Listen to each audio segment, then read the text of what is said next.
Ne me parlez plus de civilisation occidentale, tout simplement parce que ça n'existe pas et que ça n'a jamais existé. Par essence, une civilisation est fondée sur la notion d'humanisme, c'est-à-dire qu'elle met l'humain au centre de ses préoccupations.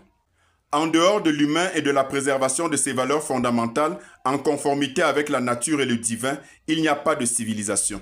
De même, la famille qui constitue la première structure sociale d'observation, de transmission et donc de pérennisation d'une culture à travers le temps est indissociable de la notion de civilisation dans son acception traditionnelle, c'est-à-dire un père, une mère et des enfants.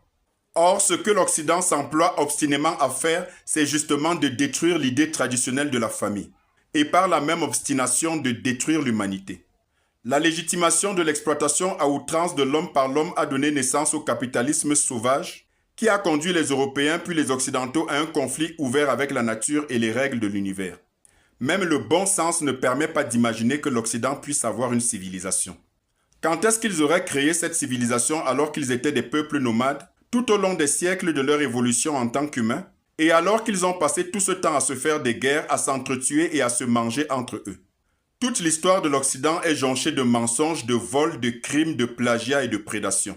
Et le seul fait qu'une civilisation soit fondée sur le mensonge et le plagiat est la preuve par excellence que cette civilisation supposée n'a jamais existé.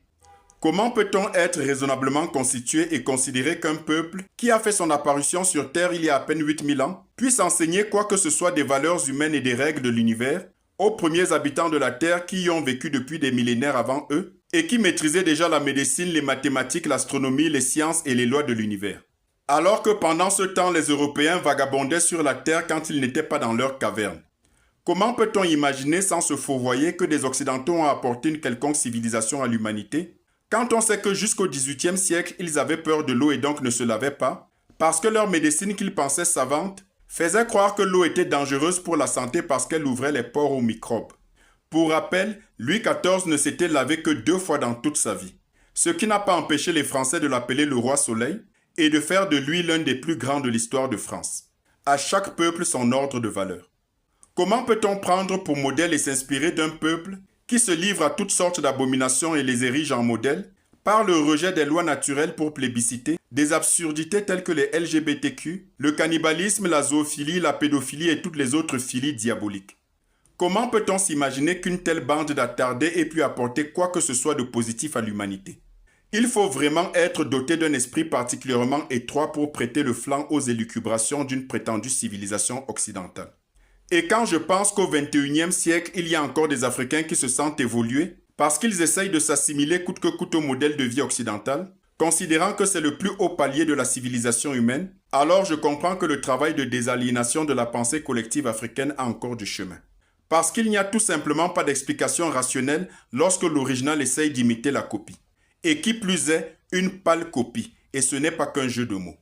L'idée d'une supposée civilisation occidentale qu'on nous dit tantôt gréco-romaine, tantôt judéo-chrétienne, n'est qu'une gigantesque escroquerie, dans la mesure où sa dimension gréco-romaine fait référence d'une part aux connaissances scientifiques et philosophiques de la Grèce antique, qui sont pour l'essentiel tirées des connaissances de l'Égypte antique, soit par l'acquisition honnête de connaissances auprès des prêtres égyptiens, soit par le plagiat, fait le plus fréquent, et d'autre part de la Rome antique, qui, on le sait, a, à la suite des Grecs, tiré leur gloire du pillage de l'Afrique. Il s'agit, dans la même logique d'usurpation et d'imposture, d'une pâle copie de la spiritualité africaine qui déjà connaissait la notion de Dieu unique, avec un honteux copier-coller effectué par les Européens pour des concepts originellement africains, tels que la Trinité, le salut des âmes, le jugement dernier, ou encore la notion de sacrifice suprême pour le salut de l'humanité. À l'époque, lorsque les femmes africaines occupaient déjà des places prépondérantes dans nos sociétés, en Europe, les femmes n'avaient pas de place dans la société et étaient brûlées vives au moindre prétexte qu'elles pratiquaient de la sorcellerie. Et cela a eu cours en Europe et aux États-Unis jusqu'au XIXe siècle. Rappelons qu'en France, ce n'est qu'en 1945 que les femmes ont obtenu le droit de vote et en 1965 seulement qu'elles ont enfin obtenu le droit d'exercer une activité professionnelle rémunérée. Puisque jusqu'à cette date, en Europe et en France particulièrement, la femme était encore considérée comme étant mineure au même titre qu'un enfant.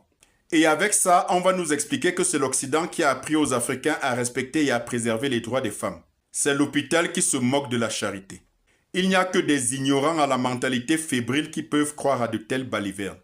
Pourtant, tous les éléments historiques indiquent que les Africains sont issus d'une civilisation matrilinéaire et que le patriarcat en Afrique est un triste héritage de la colonisation. La soi-disant civilisation occidentale n'est en réalité qu'une barbarie qui a prospéré parce qu'elle a été imposée justement par la force et la violence. Et quand on pense que c'est cet Occident-là et toutes ces abominations qui nous dit avoir apporté la civilisation à l'Afrique et à l'humanité, il faut bien se rendre à l'évidence qu'il s'agit là de la pire des insultes à l'intelligence de toute l'humanité. L'Occident n'a jamais rien apporté de positif à l'humanité si ce n'est la désolation et le chaos.